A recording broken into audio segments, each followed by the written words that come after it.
Bienvenue à ce bout d'ailleurs chez vous. On a pris un peu de hauteur à l'espace Jules Verne.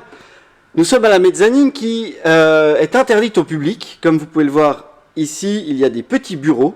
Ces petits bureaux sont réservés aux chercheurs et aux universitaires qui viennent voir et consulter nos collections sous bonne garde, bien sûr. Donc cet espace, il est dédié à la recherche. Et comme on vous l'a dit, on va parler du fantastique anglais avec des livres du 19e, 18e. C'est ça, Fred ? Ouais, principalement le 19e, jusqu'à la mi-20e pour les ouvrages en langue anglaise. C'est de cette manière-là qu'on a constitué ce fonds pour que ce soit plus simple. Le Frankenstein de Shelley est dans le fond ancien parce que très précieux et sous haute protection. Et là, dans ces bibliothèques-là, on a justement quelques œuvres assez intéressantes, voire oubliées, de la culture, on va dire, qui précède l'appellation même de science-fiction, même en anglais. Donc c'est là qu'on s'est réunis ce type d'ouvrage. Donc comme on en parlait tout à l'heure, je songeais à cet ouvrage qui s'appelle le Purple Cloud de Schiele, qui est assez peu connu, qui relate justement la disparition de l'humanité sous l'effet d'un nuage pourpre qui survole la planète d'une manière totalement incompréhensible et qui nous relate finalement la vision du seul être qui reste vivant, du seul être humain qui est obligé d'observer l'extinction de cette race d'une manière totalement fantastique, parce que pas du tout explicitée. Puis j'espère que comme ça vous donnera une note d'espoir pour la suite. Ça me paraît très bien si vous le trouvez sur le net, je vous conseille la lecture.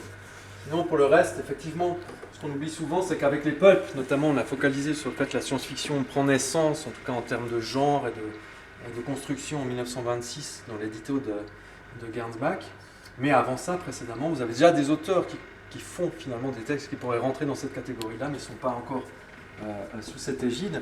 Je pense notamment à Edgar Rice Burroughs, qu'on connaît un peu plus aujourd'hui grâce ou à cause de Walt Disney et de la réadaptation de ses ouvrages, et qui est quelqu'un qui, de toute indépendance, a déjà construit des univers fantastiques et science-fictifs, soit avec Carson de Mars ou sur Vénus ou ce genre de récits. Puis là, c'est quelle période ça ?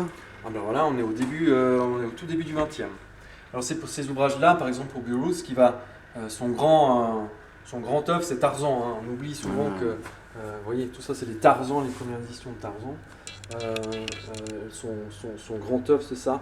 Mais lui, avec son cycle de Mars ou son cycle de Vénus, il va aussi beaucoup travailler la science-fiction avant 1926, dans des pulps qui sont des pulps finalement populaires d'aventure. Okay. Donc dans ce sens-là, moi ça m'a fait pour penser à un autre support dont on a parlé, mais pas montré, c'est-à-dire les pulps non pas de science-fiction, mais les pulps d'horreur ou de fantastique, etc., qui sont prépubliés aussi dans les années, au début du XXe, autour de 1920-1930.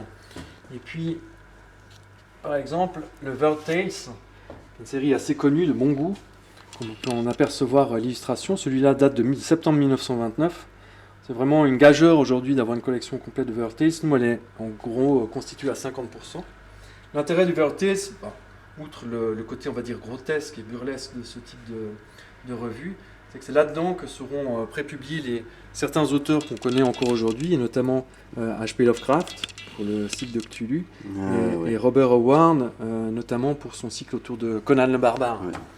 Donc voilà, vient s'ajouter finalement à notre vision, parfois qu'on pourrait croire restrictive autour de la terminologie science-fiction, une vision aussi beaucoup plus globale de la création populaire de ce type de texte. Ouais. Je voulais te proposer pour la prochaine fois, si on allait dans des lieux de conservation, genre voir des compactus ou aller au dépôt. Des vrais lieux bien âpres, comme il se doit pour nous se faire. On peut aller les visiter, ce sera sympa. On ira prendre la température des sous-sols. Excellent. Allez, à la prochaine fois. Ciao.